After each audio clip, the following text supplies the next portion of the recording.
ಆತ್ಮೀಯರೇ, solidarity youth movement Manvi ಘಟಕದ ವತಿಯಿಂದ ಇವತ್ತು ನಾವು ಮಾನ್ವಿ ತಹಸೀಲ್ದಾರ್ ಮುಖಾಂತರ ನಾವು ಒಂದು ಮೆಮೊರಂಡಮ್ ಸಲ್ಲಿಸಿದ್ದೇವೆ. ಈ ಮೆಮೊರಂಡಮಲ್ಲಿ ನಾವು ಈ ಒಂದು ಸಾಲಿಡಾರಿಟಿ ಯೂತ್ ಮೂವ್ಮೆಂಟ್ ವತಿಯಿಂದ ನಡೆಯುತ್ತಿರೋ ಒಂದು ಅಭಿಯಾನದ ಒಂದು ಕುರಿತು ಒಂದು ಮೆಮೊರಂಡಮ್ ಕೊಟ್ಟಿದ್ದೇವೆ.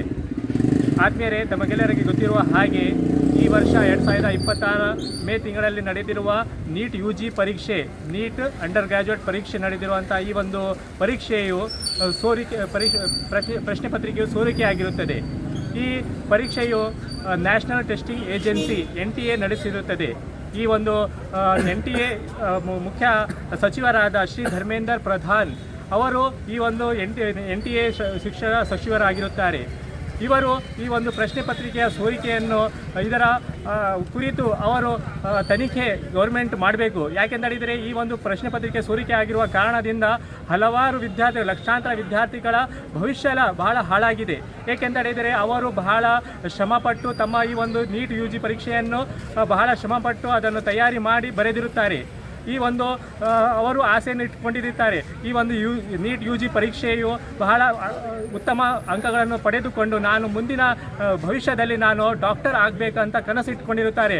ಅವರ ತಂದೆ ತಾಯಂದಿರು, ಅವರ ಪಾಲಕರು, ಪೋಷಕರು, ಅವರ ಎಲ್ಲ ಜನರು ಅವರ ಒಂದು ಮುಂದೆ ಡಾಕ್ಟರ್ ಆಗಿರುವಂಥ ಒಂದು ಕನಸನ್ನು ಇಟ್ಕೊಂಡಿರುತ್ತಾರೆ.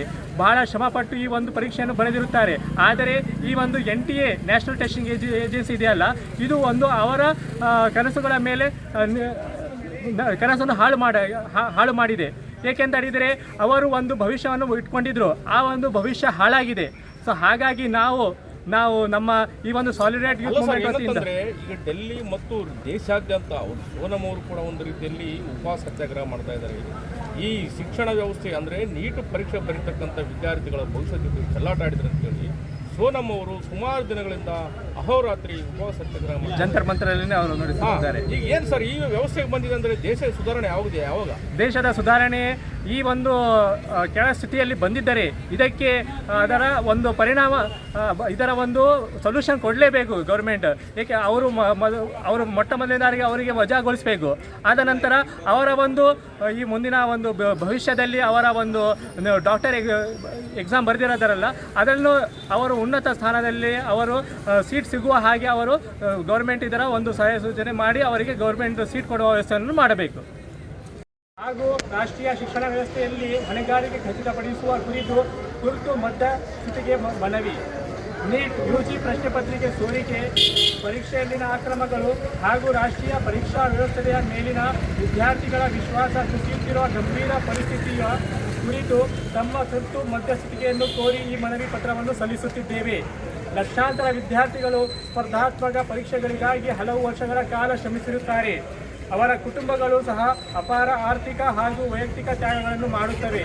ಇಂತಹ ಸಂದರ್ಭದಲ್ಲಿ ಪ್ರಶ್ನೆ ಪತ್ರಿಕೆ ಸೋರಿಕೆ, ಪರೀಕ್ಷಾ ಅಕ್ರಮಗಳು, ಆಡಳಿತಾತ್ಮಕ ನಿರ್ಲಕ್ಷ್ಯ ಹಾಗೂ ಪಾರದರ್ಶಕತೆಯ ಕೊರತೆ ಉಂಟಾದರೆ ಅದು ಅರ್ಹ ವಿದ್ಯಾರ್ಥಿಗಳಿಗೆ ತೀವ್ರ ಅನ್ಯಾಯವಾಗುವುದಲ್ಲದೆ ದೇಶದ ಶಿಕ್ಷಣ ವ್ಯವಸ್ಥೆಯ ವಿಶ್ವಾಸಾರ್ಹತೆಯನ್ನು ಕುಂದಿಸುತ್ತದೆ.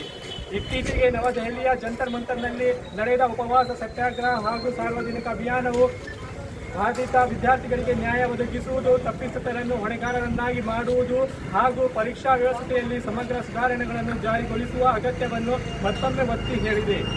ಆದ್ದರಿಂದ ಕೆಳಕಂಡ ಬೇಡಿಕೆಗಳನ್ನು ತಮ್ಮ ಮುಂದೆ ಗೌರವಪೂರ್ವಕವಾಗಿ ಸಲ್ಲಿಸುತ್ತಿದ್ದೇವೆ. ಭವಿಷ್ಯ ಅಂಧಕಾರದಲ್ಲಿ ಕಾಣಕತ್ತದ. ನಾವು ದೆಹಲಿಯಲ್ಲಿ ನೋಡಕತ್ತೀವಿ, ಜಂತರ್ ಮಂತರದಲ್ಲಿ ವಿದ್ಯಾರ್ಥಿಗಳನ್ನು ಅದು ಪಶುಗಳಾಗಿ ಇದು ಮಾಡಕತ್ತಾರ, ಪೊಲೀಸರು ಲಾಠಿ ಚಾರ್ಜ್ ಮಾಡಕತ್ತಾರ.